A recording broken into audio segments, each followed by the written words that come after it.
ఇవాళ intermediate application వేయడానికి చాలామంది ఇబ్బందులు పడుతున్నారు. సో ఇది ఫార్మాట్ ఎటుంటుందో ఒకసారి చూపిస్తాను మీకు. ఒక అడ్మిషన్ చేస్తున్నాను ఇప్పుడు. ఈ ఫార్మాట్ ఏంటంటే ఫస్ట్ రిజిస్ట్రేషన్ వేరే, తర్వాత అడ్మిషన్ వేరే. సో రిజిస్ట్రేషన్ ఫార్మాట్ ఇలా ఉంటుంది చూడండి. సో ఇప్పుడు ఈ రిజిస్ట్రేషన్ ఫార్మాట్ ఏంటంటే ఇంటర్మీడియట్ కోర్స్కి ఫస్ట్ ఆధార్ కార్డ్ నెంబర్ వేయాలి ఇక్కడ. తర్వాత ఆధార్ కార్డ్ రీఎంటర్ చేసినాక స్టూడెంట్ పర్మనెంట్ నెంబర్ ఇది. సో ఈ స్టూడెంట్ పర్మనెంట్ నెంబర్ వేసిన తర్వాత ఆల్టర్నేట్ నెంబర్ వేసి మనం ఇక్కడ ఈమెయిల్ వచ్చినాక ఇక్కడ గెట్ ఓటీపీ అని వస్తుంది. సో ఇక్కడ మనము ఓటీపీ ప్రెస్ చేయగానే స్టూడెంట్కి ఓటీపీ వెళ్తుంది.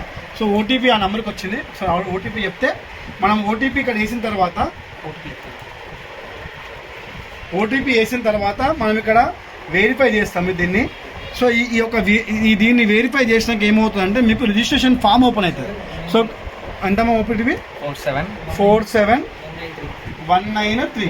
సో మనం ఇక్కడ ఓటీపీని వెరిఫై చేయగానే ఇదిగోండి ఓటీపీ అథెంటికల్లీ సక్సెస్ఫుల్. ఇప్పుడు ఇక్కడ ఏమవుతుందంటే ఈయన ఫామ్ ఓపెన్ అవుతుంది, ఈ స్టూడెంట్ ఫామ్. సో ఇక్కడ మనం ఇప్పుడు క్యాండిడేట్ నేము, father name, mother name type చేసినాక డేట్ ఆఫ్ బర్త్ వేసిన తర్వాత ఏమవుతుందంటే 317 ఇక్కడ చూసుకుంటే మీరు 317 రూపీస్ ఇది ఓన్లీ రిజిస్ట్రేషన్ ఫీజు అమ్మా ఇది.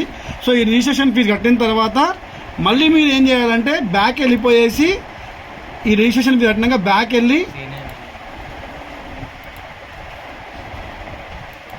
ఇందులో apply for submit online application అంటే ఇక్కడ ఓటీఆర్ పేమెంట్ అయిన తర్వాత సబ్మిట్ ఆన్లైన్ అప్లికేషన్ చేసిన తర్వాత అప్పుడు మళ్ళీ మీరు వెళ్ళి ఫీజు కట్టాలి. సో ఈసారి ఏం చేస్తారంటే ఒకప్పుడు అడ్మిషన్ ఫీజు, రిజిస్ట్రేషన్ ఫీజు అంతా సింగిల్ టైంలో పే చేసేవాళ్ళము. ఇప్పుడు ఏం చేస్తారంటే రిజిస్ట్రేషన్ ఫీజు వేరే, అడ్మిషన్ ఫీజు వేరే, అప్లికేషన్ వేరే, మళ్ళీ డాక్యుమెంట్ సబ్మిషన్ వేరే, ఇట్లా 3 భాగాలు డివైడ్ చేశారు. సో కన్ఫ్యూజ్ కాకండి. మీరు బెస్ట్ ఏం చెప్తున్నారంటే అడ్మిషన్ మీరు మీ సేవల కంటే కూడా డైరెక్ట్గా మీరు ఏఐ కోఆర్డినేటర్కి వెళ్ళి చేసుకుంటే మీకు ఎటువంటి టెన్షన్ ఉండదు, కానీ డాక్యుమెంట్స్ అనేది చాలా ఈజీ అవుతుంది మీకు.